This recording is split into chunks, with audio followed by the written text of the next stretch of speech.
आज के वीडियो में जानेंगे हाईकोर्ट के उन जजमेंट के बारे में जहां पे वाइफ को, पत्नी को हाईकोर्ट ने साफ तौर पर मेंटेनेंस यानी कि भरण पोषण देने से मना कर दिया है। ऐसे कौन कौन से कारण होते हैं जहां पे वाइफ हस्बैंड से भरण पोषण नहीं ले सकती है, ये हाईकोर्ट ने अपने बहुत सारे केसेस में बता भी दिया है और दिखा भी दिया है जजमेंट पास करके। मैं सौरभ आपका स्वागत करता हूं आपके खुद के चैनल एडवोकेट सौरभ शुक्ला। बहुत बार ऐसा देखा जाता है कि मेंटेनेंस जब भी फाइल कर रहे होते हैं तो वाइफ का ऐसा होता है कि शादी हुई नहीं और उसके बाद वो अपने घर मायके चली नहीं गई कि वहां से दहेज प्रथा का, हिंसा का आरोप लगा के, क्रूएल्टी का आरोप लगा करके आप पे भारी भरकम मेंटेनेंस का आरोप लगा दिया जाता है और डिमांड कर ली जाती है। लेकिन इसके कुछ कारण होंगे, पैरामीटर्स होंगे, या कभी भी कैसे भी कोई भी कहीं से भी कर सकता है, मेंटेनेंस का आरोप आप पे लगा सकता है। ये जानेंगे आज इस वीडियो में। सबसे पहले अगर बात करें, पहले टॉपिक पे में आएगा कि आपकी वह पत्नी अगर आपसे बिना कारणवश आपका ससुराल छोड़ करके मायके चली गई है, या फिर अपने किसी पुरुष मित्र के साथ रहने लग गई है, या फिर किसी फ्रेंड महिला मित्र के साथ भी रहने लग गई, लेकिन आपको कारण नहीं दिया है, आप उसको कई बार लेने जा चुके हैं, मनाने जा चुके हैं, फोन के माध्यम से भी आप कोशिश कर चुके हैं, मिल के भी कोशिश कर चुके हैं, पंचायत बुला चुके हैं, समाज के द्वारा भी आप उसे मनाने की कोशिश कर चुके हैं, लेकिन वाइफ आने का नाम नहीं ले रही। और बिना कारणवश अगर 3 महीने, मिनिमम 3 महीने, मैक्सिमम चाहे जितने भी 3 महीने अगर बिना कारणवश वाइफ अपने मायके में या फिर ससुराल से अलग रहती है, जरूरी नहीं मायके में ही रहे,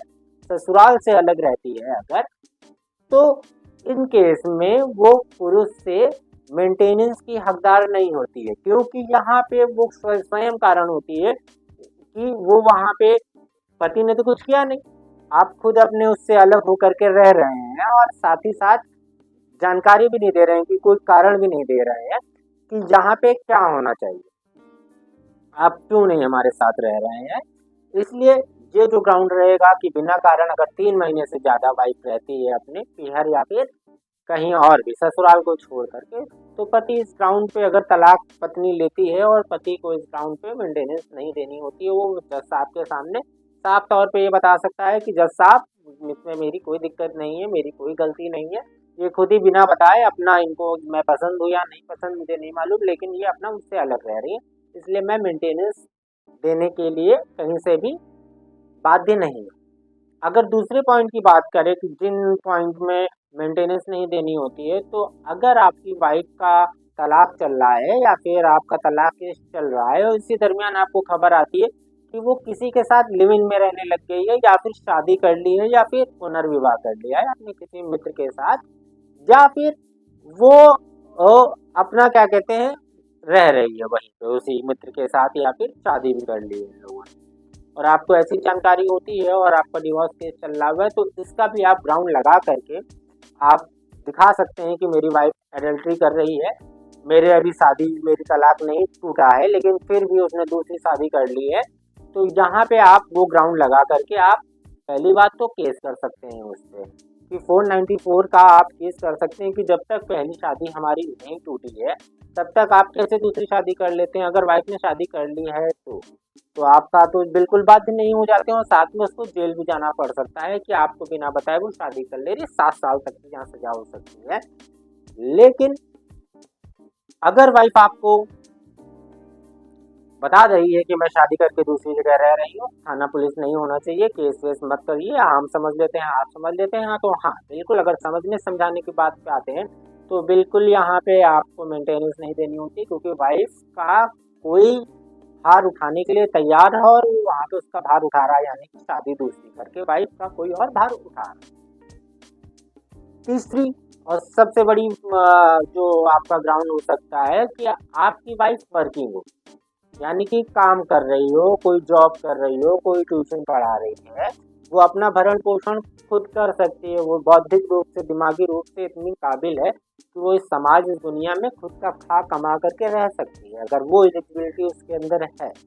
तो बिल्कुल ये तीसरा ग्राउंड माना जाता है कि अगर पुरुष और पत्नी यानी महिला दोनों लोग अर्न करते हैं, पैसे कमाते हैं, जॉब करते हैं, रोजगार में हैं, तो यहाँ पे भी आपको मेंटेनेंस पुरुष को नहीं देना होता है। कुछ केसेस में हो सकता है कि जैसे अगर आप 20,000 रुपये कमा रहे हैं, लड़के की सैलरी 20,000 है और लड़की की 10,000 सैलरी है, तो यहाँ पे भी आपको मेंटेनेंस नहीं देना होगा, क्योंकि पुरुष के पास और सारे अन्य खर्चे होते हैं, बिजली का बिल, घर का खर्चा, लाइट का खर्चा, ऑफिस आने जाने का खर्चा, बच्चे, फैमिली, माँ, बहुत सारे एक्सपेंस होते हैं।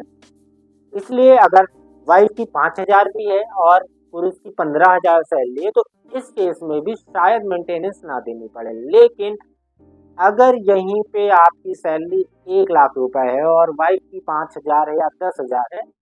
इस केस में समथिंग समथिंग आपको थोड़ा सा देना पड़ेगा मेंटेनेंस, क्योंकि यहाँ पे आपका ये नियम लग जाएगा कि पत्नी आपके साथ जिस तरीके से रह रही थी, जिस घर में रह रही थी, जिस रहन सहन के साथ रह रही थी, शादी के बाद भी वो वही रहन सहन कंटिन्यू करेगी। इसलिए जो भी ऐशो आराम आपने उसको शादी के दरमियान दिए वो बाद में भी देने के लिए आप बाध्य हो जाते हैं, इसलिए वहाँ पे बढ़ सकती है। लेकिन अगर दोनों लोगों की सैलरी ज़्यादा है, बराबर है, या फिर 10-20%, 30% वाइफ की कम है और पुरुष की ज़्यादा है, 50,000 पुरुष की है और 25,000 वाइफ की है, तो भी मेंटेनेंस नहीं देनी पड़ेगी आपको। ये आपका तीसरा और सबसे बड़ा ग्राउंड हो जाता है कि आप मेंटेनेंस ना दे सके जब आपकी वाइफ साथ में कमा रही हो। चौथा टॉपिक अगर लें तो चौथा टॉपिक में सबसे पहले आएगा आपका क्रूएल्टी। अगर वाइफ सच में आप पे क्रूएल्टी करती है, आप पे मानसिक रूप से, शारीरिक रूप से, बौद्धिक रूप से, आर्थिक रूप से भी, आर्थिक रूप से ऐसे कि आपका पैसा आप उसे रखने के लिए देते हैं, वो कहीं और खर्च कर देती है या किसी और को दे देती है, अपने मायके में दे देती है, मीन्स आर्थिक रूप से भी आपका नुकसान करती है, बौद्धिक रूप से भी, शारीरिक रूप से, और साथ में हिंसा भी करती है। और अगर ये क्रूएल्टी का ग्राउंड है और वही तलाक भी मांग रही है या मुझे मेरे साथ नहीं रहना है, तो जज आप यहाँ जरूर देखेंगे कि जब कारण आप ही हैं तलाक का, क्रूएल्टी आप ही कर रहे हैं, आप कारण है ना कि वजह, आपकी वजह से ही वो आदमी पुरुष परेशान होकर के आपसे तलाक लेना चाह रहा है। और अगर आप पेश कर देते हैं या फिर साबित कर देते हैं जज के सामने कि जो ये वाइफ कह रही है ये सब झूठ है और मेरे सारे कथन सत्य हैं, यही ने वाइफ ने ही मेरे ऊपर क्रूएल्टी की, हर तरीके से दबाव बनाना चाहती है, मेरे परिवार के साथ क्रूएल्टी की, तो चौथा और सबसे बड़ा ग्राउंड ये होगा, आपको तलाक भी मिल जाएगा, साथ ही साथ मेंटेनेंस भी देना पड़ेगा। पांचवें टॉपिक पे अगर आए तो पांचवा टॉपिक ये होता है कि जब भी मेंटेनेंस का केस आपका चल रहा होता है तो आपके सारे एक्सपेंसेस, जितने भी आप एक्सपेंस कर रहे हैं A to Z, यानी कि अगर आप वाइफ की पेशी में भी जा रहे हैं तो आप पर डे या फिर 4 बार महीने में पेशी में गए तो 1,000 भी आना जाना, वकील की फीस, रहना खाना पकड़ ले तो 4 से 5,000 रुपये महीने का खर्चा हो गया। एक साल ये पेशी इन्होंने खेली तो 5-12-60,000 रुपये आपका यहाँ खर्चा हो गया, प्लस आपका नुकसान जो ऑफिस से होता है, प्लस आपका घर में जितना भी एक्सपेंसेस आप खर्च करते हैं, AC फ्रिज TV, घर का खर्चा, पानी खर्चा, दूध का खर्चा, चाय का खर्चा, कपड़े लत्ते, मम्मी के कपड़े, फादर के कपड़े, बहन के कपड़े, छोटे भाई के कपड़े, जितने भी एक्सपेंसेस आप करते हैं उसको आप सही रूप से कोर्ट में दिखाएं। जितना आप अर्न करते हैं जैसे आप वो दिखा रहे हैं कि मेरी इतनी लाइबिलिटी है, यहाँ से अर्निंग आती है, वहाँ पे शॉप है उसकी अर्निंग आती है, ये मैं सैलरी हूँ और बिजनेसमैन है तो आपका क्या कहते हैं, बिजनेसमैन है तो आप बिल्कुल अपना RTR दिखा सकते हैं या बैंक स्टेटमेंट दिखा सकते हैं। लेकिन आप सारे एक्सपेंसेस दिखाइए जितने आप कर रहे हैं, बिल्कुल है। जब एक्सपेंसेस आपके देखेंगे कि आपके पास मंथली इतना खर्चा ऑलरेडी और आपकी इनकम कम है, तो कोर्ट बिल्कुल रियायत आप पे बरसेगी और यहाँ आप मेंटेनेंस में बच पाएंगे। ऐसे ही वीडियो जानकारी भरे देखने के लिए चैनल को सब्सक्राइब करें। धन्यवाद। जय हिंद, जय